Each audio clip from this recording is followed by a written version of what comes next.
जय श्री महाकाल। आदेश। वशीकरण और सम्मोहन के विषय पर बनाए गए तीनों भाग आपने देखे। जो भी मंत्र थे वो सभी अचूक और विशिष्ट मंत्र थे।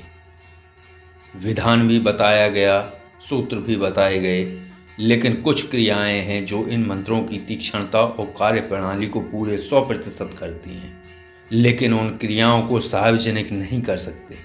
जैसे कई साधकों ने योगेश्वर महादेव मंत्र साधना का वीडियो बनाने के लिए बोला, कई कमेंट आए थे, लेकिन योगेश्वर इष्ट साधना और योगेश्वर तंत्र साधना का वीडियो नहीं बनाया जा सकता।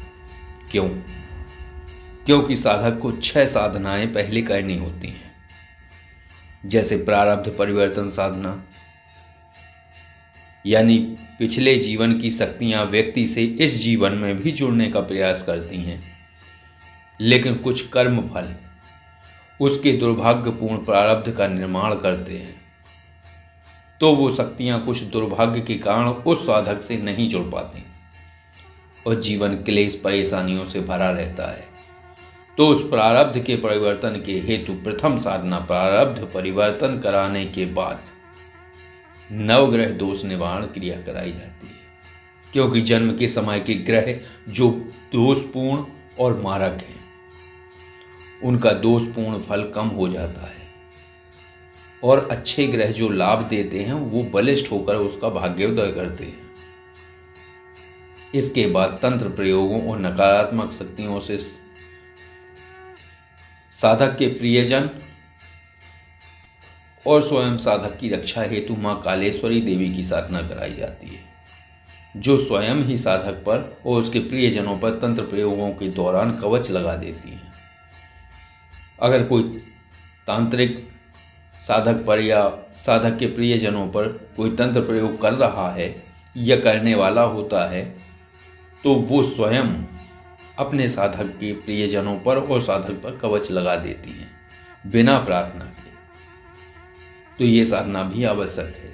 तो कालेश्वरी साधना भी कराई जाती है। चतुर्थ साधना माँ काली की, पंचम साधना प्रिया शोधनी देवी की, षष्ठम साधना जो तीक्ष्ण और पूर्ण प्रभावी है कपाली भैरव की। तो कपाली भैरव बाबा नकारात्मक ऊर्जा हटाने, बांधने और खींच सकने में पूर्ण सक्षम है। फिर है सप्तम साधना योगेश्वर इष्ट साधना, जो साधक को निर्वाण और महादेव की कृपा की पात्र होने की पात्रता प्रदान करती है।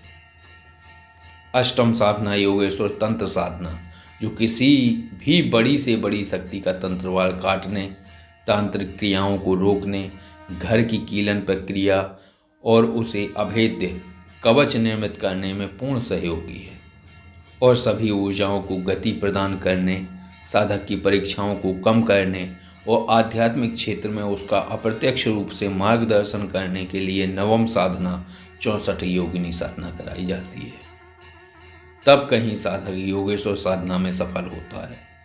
तो यही छिपे हुए पहलू हैं कि वशीकरण सिद्धि और प्रयोगों से पहले कुछ विशिष्ट साधनाएं और क्रियाएं आवश्यक हैं।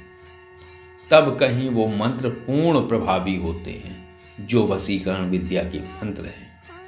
ऐसे साधारण तरीके से लाभ तो होगा, लेकिन वैसा नहीं होगा जैसा जगत विदित है कि वशीकरण और सम्मोहन कैसे कार्य करते हैं। तो अगर आकर्षण विधा में यानी वशीकरण प्रक्रिया में पूर्ण सफलता जब ही प्राप्त हो सकती है जब साधक पूर्ण क्रियाओं का जानकार हो। जैसे साधक किसी से प्रेम करता है तो वो सच्चा ही प्रेम करेगा। ये उसे लगता है कि वो सच्चा प्रेम कर रहा है। ये अलग बात है कि प्रेमिका के प्राप्ति के बाद उसकी विचारधारा अलग हो या कैसी होती है, तो उस स्त्री को वशीभूत करने की ये दलील काफ़ी नहीं है कि वो सच्चा प्रेम करता है, क्योंकि शक्तियाँ भविष्य देख सकती हैं। वो आगामी भविष्य की स्थितियाँ देखकर ही साधना को फलित करती हैं और उसके प्रयोगों को भी। लेकिन जब बात पूर्ण विधि और सूत्रों पर आधारित हो तो शक्ति अनुबंधित होती है। उसे कार्य करना ही होता है जिसके लिए साधक प्रयोग करता है। तो वो कार्य निश्चित ही करना होता है, फिर भविष्य में क्या है क्या नहीं ये अलग बात। तो जो तीनों भागों में मंत्र और साधनाएं दी गई हैं वो शक्ति की कृपा पर आश्रित हैं और विशेष क्रियाओं के बाद शक्ति अनुबंधित रूप से कार्य करती है, तो कार्य का होना निश्चित हो जाता है। आशा है आप अभिप्राय समझ गए होंगे, और अगर ये जानकारी अच्छी लगी है तो वीडियो को लाइक करें, शेयर करें और चैनल को सब्सक्राइब करें। अगर आप किसी भी आध्यात्मिक विषय पर जानकारी चाहते हैं तो आप कॉल मी 4 ऐप डाउनलोड करके जय योगेश्वर महादेव ID सर्च करें और कॉल कर सकते हैं। जय श्री महाकाल। आदेश।